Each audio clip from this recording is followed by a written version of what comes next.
Okay, it's been a while, guys. Sorry about that. Just lots of holidays, lots of camping, lots of trips, lots of cruising. And, well, you know, I think if you guys, those of you that have been with me for a long time, will recognize that in the summertime, especially July, August, September, I disappear off camera for a while. You know, the real YouTubers say, oh, well, that hurts you, you're going to lose income. Like I said a million times, I don't do it for income. I do it so the customers can see their cars, and for the few of you out there that can enjoy it. I mean, I don't have a lot of subscribers. Look, I only got like 15 or 16,000. That ain't much. But anyway, it's all good. My time is more important than anything. So, but what's been going on here? Buick. Bumpers on, grills on, spoilers on, wheels are locked on tight. Got to put the hubcaps on. Car is running. Car is running. Yes, it is running. Exhaust. Did the exhaust here. Built the exhaust up, welded it up. Still got to do the tailpipes. But for right now, they're just dumping there. So that's what's happening right there at the Buick. Seats are in it. I don't know. Can't drive it, no insurance on it. It moves up and down the driveway. Sounds okay, sounds good, sounds real healthy. A couple of issues have come up that are wrong with it. The owner wasn't thinking, and neither were we at the time, that he's put a power master, and obviously he's got disc brakes front and drum on the rear, but we didn't think about the cam in this thing, so obviously we got no vacuum for the booster. So it needs an electric, you know, little electric motor and one of those little booster packs to create vacuum. That needs to go on there, and there's just a few things. Always are a few things when you're building a car. There's always shit that come up and that happens that you got to fix. The T-bucket. Little T-bucket here. Mike's got all the floor completely finished off. Got a little bit of rust to do right down in there if you see it. Got to take care of that. Maybe square up this a little bit better. But you know, it's close. He's got maybe a day or two left there of welding, and then we'll send it over to Sean. Give it a good rough in of bodywork. Paint the frame gloss black. Paint the body a nice satin black in the box, and out the door. The owner will take it home, play with it for the winter, and get all the suspension and get it up and running. My 50. And guess what? It's going to rain this Sunday. It's the middle of September. I think it's almost time for Sunday Funday again. So I might work on my 50 shoebox and get back on that. I think that would be a good start. Get back on there. Now what else is going on here? Well, what else is going on is we've got this new truck in. This is a 72 Chev pickup that needs a complete frame off restoration. So we're going to be doing this. Everything. Guy wants it all done. Going to keep it like an orange and white like they had, all the chrome. You know, wants a doesn't want an LS in there, but he wants a nice 350 in there with around 350 horse. Nice 700R tranny. He doesn't want the overdrive. He wants disc brakes and you know, upgraded suspension in there. Wants to put a nice Eaton posi in the back. Yeah, gonna make it nice, and even his wife wants to drive it. It's always a good thing when the wife's involved, because if the wife's involved, that means that she's not freaking out when she sees the checks rolling out the door to pay for this little adventure. Which you see, this thing is rough. This thing is rough. So, but we'll get there. We'll take her on.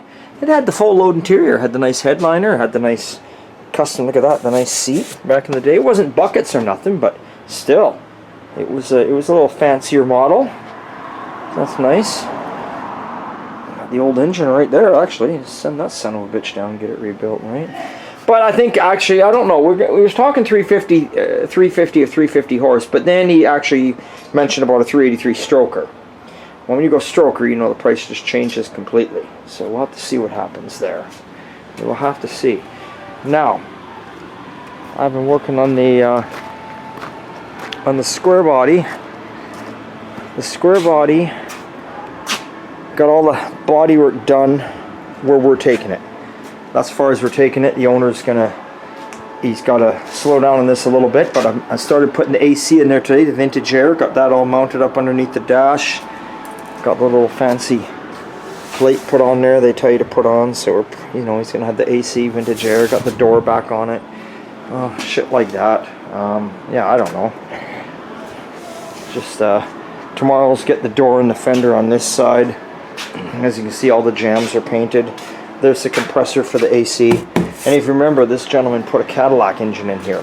And the engine, this Cadillac engine, with a turbo 400 behind it, is actually the engine from the Cadillac here that Sean's getting ready to start painting all the dash on.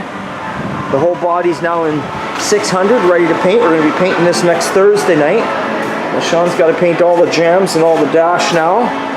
Shouldn't take him long, half hour, and he'll be done all that, two-tone. Isn't that right, Sean? Yeah, Chev. Yeah, it's two-tone, yeah. So that's it. But yeah, he's got it all prepped out, ready to go. That's a good thing. We weren't pulling windows on this. Customer didn't want to go that far to start pulling all the windows and the chromes. They had been taken off. This car is probably restored back in the, I'm going to say maybe the late 80s or 90s, and they had it all apart then, and well, you know, it's quite fine. And the rest of the caddy parts, you'll see some of them are over here. Oh, and talking about this truck here, the gentleman brought me another frame and box for it, sitting over there. Yeah, which I gotta do something with that. Gotta go through it. I don't really like stuff sitting around in my field. Alright, but anyway, yeah, there's the caddy skirts. So he's gonna be painting like all you see. It's Wednesday today, so you see he's gonna be doing the dash. He's gonna do the color down the center of the dash probably here tonight, and then he'll come in tomorrow and paint the dash the other color, and then he'll clear it all at once, and then he's got all these bits and pieces here that he's got to paint, so he's got quite a bit going on there. It takes time, all that little shit. Now let me show you something else I did. If you all know, my 55, my Chevy, my gasser, that's another Sunday Funday project. If you don't know this, you go on my site, whatever it is, the YouTube site there, and you punch in like Chop Shoebox build and 55 gasser build. They're all labeled that way, be part 1, part 2, part 3, whatever, and it shows what I'm doing on Sundays. But I think some of you might remember this old girl here. So anyway, there's the brand new quarter for this side. So anyway, I'm gonna get back on that. But my shoebox is in literally that bay there, and I got to save that for customers. But what I did do, and you guys have never really, I've always walked through here with the camera tons of times going to Sean's bay, but these bays were always just used for whatever. Sometimes people put cars in, sometimes never had them painted. So I cleaned up, painted all the bay, nice bright white, got all painted looking good, hung some cool posters up, Creature of the Law, Black Lagoon, Dracula, I like all them old movies, right? Some of the car show posters. You know, here's some old original 50s posters, look at that. Isn't that cool? You know, old Merv's shell service. You know, got a nice long shelf up there. Of course, my favorite, American Graffiti. And then I had it all spray foamed in here. So I had to move all my shit down from the rafters. All my DeSoto grills, all my wheels, all my everything. You know, look at all the shit I got. I got tons of shit. And no, it's not for sale. Anyway, I had to move everything down. We had it all spray foamed. So what we're going to do now is on the other side of this wall, roughly here, Sean has a heater. So we're going to tee into that, and I'm going to put a heater out here. And this bay is what I plan on doing, probably maybe tonight, maybe tomorrow, for the weekend. I'm going to move my 55 out of there, and I'm going to put it over on this side. So that way, I can work on the 50. It still leaves this side open for a customer car or for parts for Sean. And it does get dusty in here from him going in and out of the door, but I'm not worried about that because I'm just doing metal work anyway. So it allows me on Sundays, if I want, my one car sitting in this bay where it'll be nice and toasty warm. And then all I do is I open up this door here, and I'm going to walk through into the, you know, the metal bay where we bend metal, cut metal, and do whatever we do. And then there's my shoebox right there. The only bad thing of being over there is the tools are all in here, but whatever. You don't need a lot of tools when you're welding. So it's going to give me a chance to kind of play with both. And the plan is really, honestly, at the end of the day, for these two cars for the winter, I don't plan on getting either one on the road for next summer, but I would like to get the shoebox all metal work done and probably roughing in first bodywork and in first primer.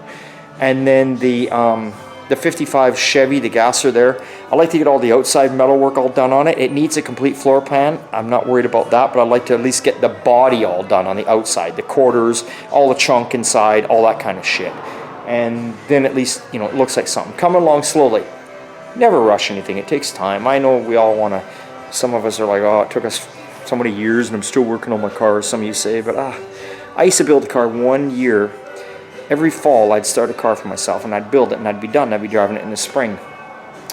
Today's prices and the way things are going, even though I have a business and can do all the work myself, I can't build a car over the fall. It's just, it's ridiculous, the prices and what it costs, but what do you do? It is what it is, right? But I still enjoy working on my car and playing with it, and that's the fun part of it all. So don't feel down if it's taking a little longer than it takes. Hey, it'll be well worth it in the end. With that note, it's always a good time and old time. We'll see you next time. Thanks for watching.